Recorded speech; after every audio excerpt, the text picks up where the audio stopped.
Hello guys, আসসালামু আলাইকুম।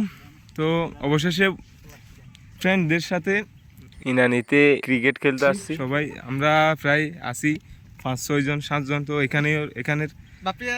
এখানের ফ্রেন্ডরাও আছে, সবাই আসবে।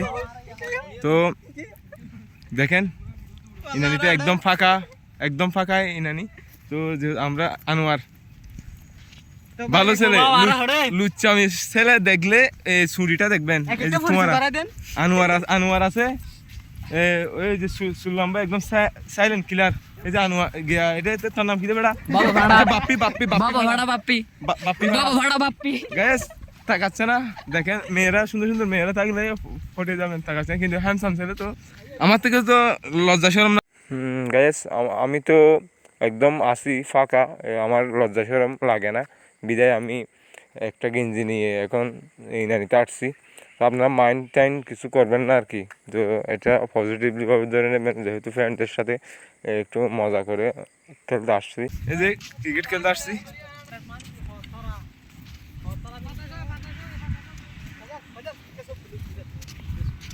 বন্ধু, তোমার নাম কি? একা আর ফ্রেন্ড ধরে হইতো না না না, তোমার নাম কি? আচ্ছা, আমার বন্ধুর নাম আমি বলে দিচ্ছি, আকাশ চৌধুরী সার্চ করে আমি মেনশন করে দেবো। আর আপনারা ফ্রেন্ড রিকোয়েস্ট পাঠাতে পারেন। ও ভালো ছেলে।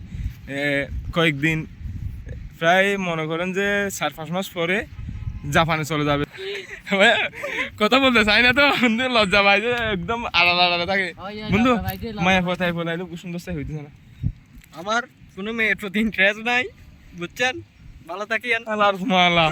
বললাম মায়ের প্রতি ইন্টারেস্ট নাই। ইনবক্সের মাঝে 100-500 মায়া ফোড়া এদিনে ফেলে রুখিস দিয়ে তো হজনের বন্ধু।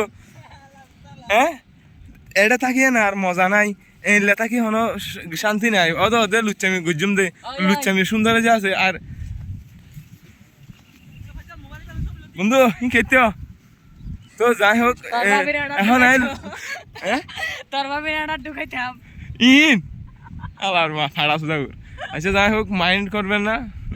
একটা গালি দিচ্ছে বন্ধুদের সাথে। আসলে বন্ধুদের সাথে গালি দেওয়াটাই মজা।